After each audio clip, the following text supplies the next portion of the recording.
حاتم تائی کی بیٹی قیدی ہو کے آئی. جب اس کے قبیلے پر، اس کے علاقے پر مسلمانوں نے حملہ کیا تو حاتم تائی کا جو بیٹا تھا عدی بن حاتم، وہ اپنی بہن سے کہنے لگا ہمیں پتہ ہے ہم مسلمانوں کا مقابلہ نہیں کر سکتے تو بھاگ جانے میں بہتری ہے، چلو بھاگ چلتے ہیں. تو بہن کہنے لگی بھائی تو نے بھاگنا ہے تو بھاگ جا، میں سردار کی بیٹی ہوں، میں قوم کے ساتھ جیوں گی، قوم کے ساتھ مروں گی، تو نے بھاگنا ہے تو بھاگ جا. عدی بھاگ گئے ڈر کے. یہ خاتون جو تھی ان کو گرفتار کر لیا مسلمان عورتوں نے، تو کہ یہ تلوار لے کے آئی تھی لڑنے کے لیے.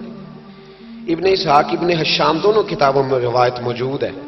یہ خاتون کہتی ہے کہ میں نے بڑے تگڑے سوال تیار کیے، کیونکہ معاذ اللہ ثم معاذ اللہ میرا خیال تھا وہ نبی نہیں، وہ بادشاہ ہیں، وہ ایک اسٹیٹ کے سربراہ ہیں، وہ حکمران ہیں، میں معاذ اللہ نبی نہیں. میں نے بڑے تگڑے سوال تیار کیے اور میں اپنے آپ سے کہہ رہی تھی میں ایسی ایسی باتیں کروں گی مسلمانوں کے نبی سے کہ انہیں جواب نہیں آئے گا.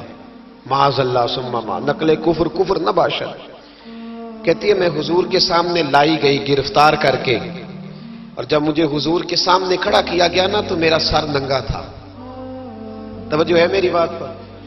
میرا سر ننگا تھا تو میرے ذہن میں بڑے سوال تھے، میری گردن اکڑی ہوئی تھی. حضور نے میرا ننگا سر دیکھا تو محبوب ممبر سے اٹھے، اپنے کندھوں سے مدثر والی چادر اتاری اور حضور علیہ السلام نے حاتم تائی کی بیٹی کے سر پہ دے دی. بی بی کہتی ہے جب حضور کی چادر آئی تو میری اکڑی ہوئی گردن خود بخود جھک گئی نیچے کی طرف، خود بخود جھک گئی. سوال ابھی بھی میرے ذہن میں موجود تھے. اتنے میں ایک صحابی حضور کی بارگاہ میں آئے اور عرض کرنے لگے یا رسول اللہ صلی اللہ علیہ وسلم یہ کافر کی بیٹی ہے، مشرک نجس ہوتا ہے، تو میں اپنی چادر نہ دے دوں، آپ اپنی لے لے، کافر کی بیٹی ہے. تو محبوب نے اس کی طرف جلال کی نظروں سے دیکھا، فرمایا خاموش ہو جا، بیٹیاں برابر ہوتی ہیں، تیاں سانجیاں ہوندیاں نے، بیٹیاں. بولیے جی پکی بات ہے. بزرگ چپ کر جائیں، نوجوان بولے بیٹیاں. اللہ آپ کو خوش رکھے. تیاں سارے دیاں. ہاں اگر تو کسی کے گھر گندی نظر ڈالے گا تو تیرا گھر بچ نہیں سکتا، پکی بات. یہ نقد و نقد سودا ہے. جس نے اپنا گھر پاک رکھنا ہے وہ دوسروں کے گھروں کا محافظ بنے، پکی بات. بیٹیاں خبردار خبردار، کسی کی بچی کی عزت سے کھیلنے کی کوشش نہ کرنا، ورنہ اللہ تبارک و تعالیٰ بڑی سخت سزا دیتا. بچو. وہ کہتی ہے جب حضور نے کہا نا بیٹیاں برابر ہوتی ہیں تو میرے اندر سے ایک آواز نکلی. میں نے کہا او حاتم تائی کی بیٹی تو غلط تھی، یہ بادشاہ نہیں، یہ تو اللہ کے سچے رسول ہیں. بادشاہ تو سخت سزائیں دیتے ہیں. کہتے ہیں حضور میرے قریب آئے اور آ کے کہنے لگے تو سردار کی بیٹی ہے، تیرے باپ میں اچھی خصلتیں پائی جاتی تھی، بتا تیرے ساتھ کیا معاملہ کروں، کیا معاملہ. یہ حضور کی پسند ہے، کیا معاملہ کروں. تو کہنے لگی میں چاہتی ہوں مجھے آزاد کر دے.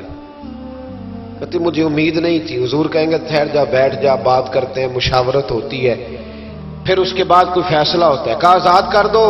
کہتی حضور نے میرے کہنے پر فوراً ہی اگلا جملہ ہی نہیں کہا، فرمایا جا تو آزاد ہے. کہتی ہے میں نے ایک جملہ اور کہا، میں نے کہا میں اکیلی نہیں جاؤں گی، سارا قافلہ آزاد کرو. اب تنگی یہ داماں پہ نہ جا، اور بھی کچھ مانگ ہے آج وہ ماہل باتا، اور بھی کچھ مانگ. کہنے لگی اکیلی نہیں جاؤں گی، سارا قافلہ سارا قبیلہ آزاد ہو. حضور نے فرمایا تو پتہ نہیں کیا سوچ رہی ہے، تو جہاں آئی ہے وہاں سے خالی جاتا ہی کوئی نہیں، سارا قافلہ. حضور نے فرمایا بھی اس کے قبیلے کو کھانا وانا کھلاؤ اور سارے ہی آزاد کر دو. واپس گھر گئی تو اپنے باپ کو، اپنے بھائی کو بلایا، بلا کے کہنے لگی بھائی وہ بادشاہ نہیں، وہ نبی ہیں. بادشاہ نہیں وہ، اب تو جن کو فقیر ہونا چاہیے تھا وہ بھی بادشاہ بن گئے. بادشاہ سلامت، بادشاہ سلامت. میں رات بورے والے میں تھا، بھائی مہربانی پیسے نہ لے کے آئیے گا، باپ اپنی اپنی جگہ پہ بیٹھے، یہ کام بالکل نہ کریں، اللہ آپ کو خوش رکھے، برکت دے.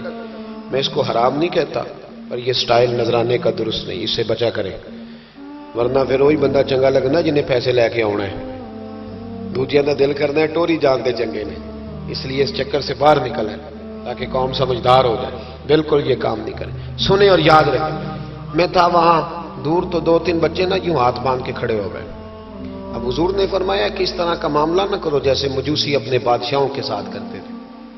میں کہ پتر بہ جو کہندے نہیں ساڈی ڈیوٹی ہے. میں کہ کیس لائیے میں بادشاہ سلامت ہوں تو بہ جو کرسی تیرا آمدار. کیا چکر چل گیا ہے ہاتھ باندھ کے کھڑے ہونا کونوں میں کھڑے. کیا اس کا مطلب؟ ادب آداب ہیں کرنے چاہیے لیکن یہ کیا لوگوں کو سزا ملی ہوئی ہے کہ وہ بیچارہ جو غریب آدمی ادب آداب صرف اس کی ذمہ داری ہے؟ ماڑا آیا تو پیر صاحب نے ادب پہ لگا دیا اور تگڑا آیا تو خود ادب کرنا شروع کر دیا. یہ کس قسم کا تماشا ہے؟ یہ کوئی طریقہ نہیں. ادب آداب ہونے چاہیے لیکن غریبوں کو سزا انہیں سزا نہ دو اگر بیچارے آ گئے ہیں تمہارے آستانہ عالیہ پہ. بہرحال آمدام برسر مطلب کہنے لگی میں دیکھ کے آئی ہوں جو بادشاہ نہیں نبی ہیں. تو عدی کہنے لگا میں عورتوں کی باتوں پہ یقین نہیں کرتا میں خود جا کے دیکھوں گا. میں نے کہا غریبی میرے نبی کی پسند ہے. حضور نے اللہ سے غریبی مانگ کے لی ہے. کہا یا اللہ مجھے زیادہ پیسے نہ دینا ایک وقت کی روٹی دینا. اور حضور فرماتے رب نے اختیار دیا ہے اگر میں چاہوں تو خود پہاڑ سونے کا بن جائے اور میرے ساتھ چلا کرے پر میں نے اللہ سے زیادہ دولت مانگی. او بھائی دولت بڑی پیاری ہوتی تو سب سے زیادہ میرے نبی کی تجوریوں میں ہوتی. حضور نے دولت بانٹی ضرور ہے لیکن حضور نے اس سے پیار یاد رکھے. ہم تو پاگل ہو گئے پیسوں کے پیچھے بھاگ بھاگ. جو سڑک پہ ادھر جا رہا ہے وہ پیسے دینے جا رہا ہے جو ادھر جا رہا ہے وہ لینے جا رہا ہے. پیسے کا ہی چکر ہے سارا. پیسے کا ہی چکر ہے. پیسے. ایک صاحب نے فون کیا کہنے لگے کو ٹائم دے دیں تو میں نے کہا بس یار وقت تھوڑے دے دیں. کہتے تو خوش کر دیں گے. میں کہ مثلا تو کی کرے گا؟ کہتے جننے پیسے کہو گے لب جائیں گے. تو میں نے کہا یار ہر ایک کو بکاؤ مال نہ سمجھا کر ہمارا بہت زیادہ ریٹ ہے تو دے ہی نہیں سکتا. کہنے لگے کون دے سکتا ہے؟ میں نے کہا دنیا میں کوئی بھی نہیں دے سکتا ہمارا ریٹ ذرا زیادہ ہے. ہم نے اگر ریٹ مانگنا ہوا تو قیامت کے دن غوث اعظم جیلانی سے جا کے مانگیں گے یا ان سے مانگیں گے جن کے نام کی دہائی دیتے رہے ہیں. تعریف مصطفیٰ کی کریں اور نتیجہ ہم دنیا داروں سے مانگیں انہی سے لیں گے نتیجہ جن کے قصیدے ساری زندگی گائے. ہاں تو اس لیے چکر سے باہر عام دام برسرے مطلب. عدی کہتے ہیں کہ میں خود جاؤں گا پھر جا کے دیکھوں گا. عدی مدینے آئے دیکھنے اور جب بندہ کسی کو دیکھنے آتا ہے تو تنقیدی نظر سے آتا ہے. کہتے ہیں میں مسجد نبی میں پہنچا تو کچی زمین پر غلاموں کے ساتھ. ادھر دیکھو یہ بھی تو حضور کی سنت ہے نا جی. حضرت ابو ہریرہ صحیح سند کی حدیث بخاری میں فرماتے ہیں حضور کے ساتھ ایک سفر میں تھا. نبی پاک علیہ السلام نے فرمایا کھانا نہ پکا لیں. حضور پکا لیں. فرمایا تو گوشت لے آ, تو اس طرح کر مسالہ جات تیار کر لے, تو فلاں چیز کر لے. آخر میں حضور فرمانے لگے میں لکڑیاں کٹھی کر کے لاتا ہوں. جی اللہ کرے پیرانو حدیث زبانی یاد ہو جائے. آمین تے آکھیا جی میں لکڑیاں کٹھی کر کے لاتا ہوں. لکڑیاں عرض کی یا رسول اللہ ہم کر دیں گے. تو محبوب نے فرمایا سارے کٹھے نہیں جا رہے, کوئی عرض نہیں میں بھی لے آؤں گا. تو فرماتے حضور اٹھے اور لکڑیاں کٹھی کر کے لائے. جب مسجد نبوی شریف بن رہی تھی تو جناب ابو ہریرہ فرماتے ہیں میں 3 اینٹیں اٹھا کے لا رہا تھا, اللہ کے رسول 7 اینٹیں اٹھا کے لا رہے تھے. 7 اینٹیں. چودھری صاحب آپ روز آ کے کہہ دیتے قاری صاحب مسجد کی صفائی نہیں ہوئی. تو نہیں کر سکتا مسجد کی صفائی؟ کیا سمجھتا ہے تو اپنے آپ؟ صدر بننے کا کیا مطلب ہوتا ہے کہ بندہ روب ڈالنے لگے؟ دنیا میں جو سب سے زیادہ عزت والا اور بڑا ہوتا ہے وہ وہی ہوتا ہے جو اللہ کے گھر میں جھاڑو دیا کرتا ہے. کیا لوگوں نے معیار بنا لیا ہے؟ یہ معیار ہے. جو قوم کا بڑا ہوتا ہے وہ قوم کا خادم ہوتا ہے. عدی کہتے ہیں میں مدینے آیا تو میں نے نبی پاک علیہ السلام کو غلاموں کے ساتھ کچی زمین پہ بیٹھے دیکھا. اور غلام بھی کون؟ ایک طرف حضرت بلال حبشی بیٹھے اور دوسری جانب حضرت عمار بن یاسر بیٹھے. اتنے حضور بیچ بیٹھے کھانا کھایا جا رہا ہے. اور حیران میں اس وقت ہوا جب اسی پلیٹ سے نبی پاک بھی کھا رہے ہیں اور بلال حبشی بھی کھا رہے ہیں ساتھ بیٹھ کے حضور نے. عدی کہتے ہیں میرے دل پہ چوٹ لگی. میں نے کہا نہیں یار یہ بادشاہ نہیں, یہ بادشاہ جو اس طرح غریبوں کے بیچ بیٹھ کے روٹی کھائے. ہمارے تو بادشاہ غریبوں کے حق میں تقریر کرتے ہیں نا. ویسے ان سے پوچھو ان سے پوچھو کہ اس گاؤں سے ڈنگے کا کرایہ کتنا ہے، اور پھر ڈنگے سے لالے موسے کا کتنا ہے، ان کو کوئی پتہ نہیں۔ ان چودھریوں کو بچوں کو کھڑے کر کے پوچھو کبھی چنے کی دال کا بھاؤ کیا ہے، کدی آندھی ہوئے تو پتا ہوئے نا، ان کو کیا پتا، ان کے گھر میں تو آ جاتی، اللہ جانے کہاں سے آتی ہے، ہم بدگمانی نہیں کرتے۔ لیکن حضور ایک پلیٹ میں کھانا کھا رہے، ادھی کہتا میں سمجھ گیا یہ بادشاہ نہیں۔ پھر میرے دل میں شیطان نے وسوسہ ڈالا، میں نے کہا مسجد کچیا ہو سکتا ہے، مکان بڑا پکا ہو، بنگلہ بڑا عالی شان ہو۔ حضور کی عادت مبارکہ تھی جب کوئی مہمان آتا تھا تو یا مسجد میں اصحاب صفہ کے ساتھ رکھتے تھے یا کسی صحابی کو دے دیتے تھے، وہ اپنے گھر لے جاتے تھے۔ ادھی کہتے ہیں میں نے جب سلام کلام کیا نا، دل میں خیال تھا کہ گھر بڑا عالی شان ہوگا، تو محبوب فرمانے لگے میرے دل میں خیال ہے۔ دیکھیے میرے نبی کو اللہ نے کتنا علم غیب عطا فرمایا ہے، کہتے ہیں میرے دل میں خیال ہے۔ مصطفیٰ کریم فرمانے لگے یار تو یہاں نہ بیٹھ، چل میں تجھے گھر لے چلتا ہوں۔ خیال آیا مسلمان نیک و بد پہچان جاتے ہیں، اور محمد آدمی کے دل کی باتیں جان جاتے ہیں صلی اللہ۔ میں بریلی شریف میں تھا تو اعلیٰ حضرت کے بھائی مولانا حسن رضا خان صاحب رحمۃ اللہ علیہ، ان کے پوتے تھے شیخ الحدیث مولانا تحسین رضا خان صاحب، بڑے اچھے شاعر تھے اور نعت کی صنف سے بڑے آگاہ تھے، بڑا عمدہ مطلع کہتے تھے، مزہ آ جاتا تھا۔ تھوڑی سی مجھے بھی دلچسپی رہی شاعری سے تو میں بڑا خوش ہوتا تھا۔ ایک دن میں نے ان سے کہا کہ حضرت جی کو تازہ قطع کہے، تازہ ہونا چاہیے۔ فرمانے لگے چلو 10 منٹ کا ٹائم دو، ابھی کہہ دیتے۔ تازہ قطع کہا، کہنے لگے علم غیب رسول کے منکر اس حقیقت کو بھول جاتے ہیں، غیب مانا کہ راز ہے لیکن راز اپنوں سے کب چھپاتے ہیں۔ غیب مانا کہ راز ہے لیکن راز اپنوں سے کب چھپاتے ہیں۔ تازہ قطع کہا۔ ادی بن حاتم کہتے ہیں حضور مجھے لے کے چلے، جب نبی پاک گھر کی طرف لے کے چلے تو رستے میں ایک بوڑھی اماں مل گئی، پھٹے پرانے کپڑے، کہنے لگی یا رسول اللہ میں آپ کی طرف ہی جا رہی ہوں، ضروری کام ہے۔ تو حضور نے فرمایا چل تو جا رہی تھی میں خود جو آ گیا ہوں۔ ادھی کہتے ہیں چوک میں اس بوڑھی نے حضور کو کھڑا کر لیا۔